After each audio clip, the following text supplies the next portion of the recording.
हरे कृष्णा। हमारे मन को नियंत्रण करने का उपाय है साधु गुरु के उपदेश को ग्रहण करना और उसे पालन करना।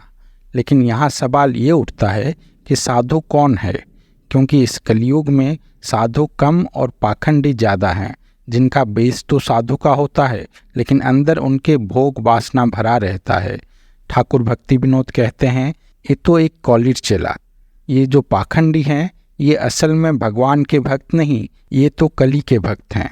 अगर बाहरी वेशभूषा देख के हम लोग कोई ऐसे कलीर चेला को गुरु बना लेते हैं और उसके आदेश के पालन में अपना जीवन समर्पित करते हैं तो हमसे बड़ा भाग्यहीन और कोई नहीं होगा। हम माया से पार भगवान के पास जाने के बजाय उल्टा माया में पड़ के नरक को जाएंगे। इसीलिए श्री श्रीमद् गौर गोविंद स्वामी महाराज सच्चे साधु के लक्षण बताते हैं ताकि हम लोग ठग में ना पड़ें। श्रीमद् भागवतम के 3 स्कंद में भगवान कपिल देव अपने माता देवहूति को साधु के लक्षण बताते हैं।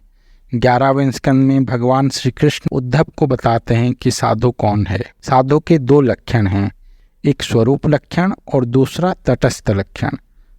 एक मुख्य और दूसरा गौण, 2 लक्षण होते हैं साधु के।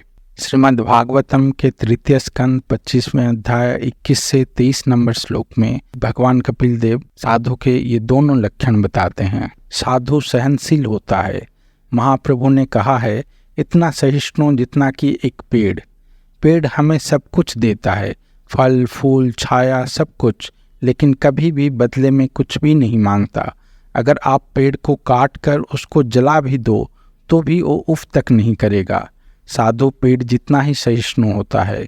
इतना सहनशील एक साधारण आदमी नहीं हो सकता। जो हर क्षण भगवान को मन में रखा है, उनका नाम जप कर रहा है, सिर्फ वही आदमी इतना सह सकता है। हमें अगर कोई अप्रिय शब्द भी कह दे तो भी हम उसको नहीं सह सकते, तुरंत लड़ाई हो जाती है।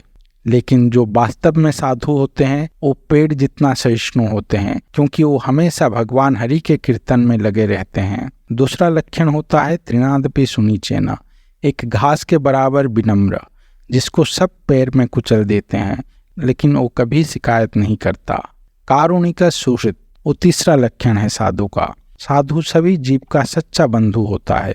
साधु का हृदय रोता है दूसरों का दुख देख के। भगवान को भूल के सभी जीव कितना कष्ट पा रहे हैं इस भौतिक जगत में, इसीलिए वो चाहता है कि कैसे ये सब जीव भगवान में अपने मन को लगाएं और इस 3 ताप के दुख से निकल के परम शांति को प्राप्त हों। प्रहलाद महाराज ने एक खंबे के अंदर भगवान को देखा था, लेकिन उनके पिता हिरण्यकशिपु जो त्रिलोक विजयी था वो नहीं देख पाया, उसको बस खंबा ही दिखा। ऐसा क्यों? क्योंकि साधु का दृष्टि हम लोगों के दृष्टि जैसा नहीं होता। साधु सब कुछ देखता है लेकिन सभी में भगवान को ही देखता है। वो कभी बाहरी आकार को नहीं देखता, वो सभी जीव में भगवान का अंश आत्मा का दर्शन करता है। इसीलिए साधु के पास अमीर गरीब ऊंच नीच कोई भेदभाव नहीं होता, सब उसके लिए समान होते हैं।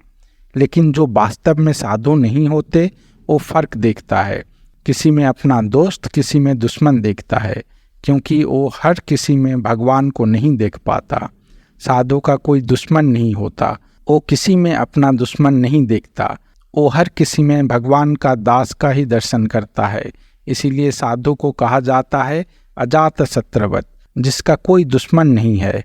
लेकिन जो विषयी मद में अंधे होते हैं वैसे लोग साधु को अपना दुश्मन मानते हैं और साधु के प्रति अपराध करते हैं। फिर भी साधु कभी भी उनको अपना दुश्मन नहीं मानता और उनके भलाई के लिए हमेशा चेष्टा करता रहता है। जैसे कि हरिदास ठाकुर, उनको पाषंडियों ने बहुत यातनाएं दी, 22 बाजार में बेरहमी से पीटा, लेकिन फिर भी वो भगवान से प्रार्थना कर रहे थे कि उनकी अपराध को क्षमा कर दें और उनको सद्बुद्धि दें। साधु का कोई कामना नहीं होता, न धनम न जनम न सुंदरीम।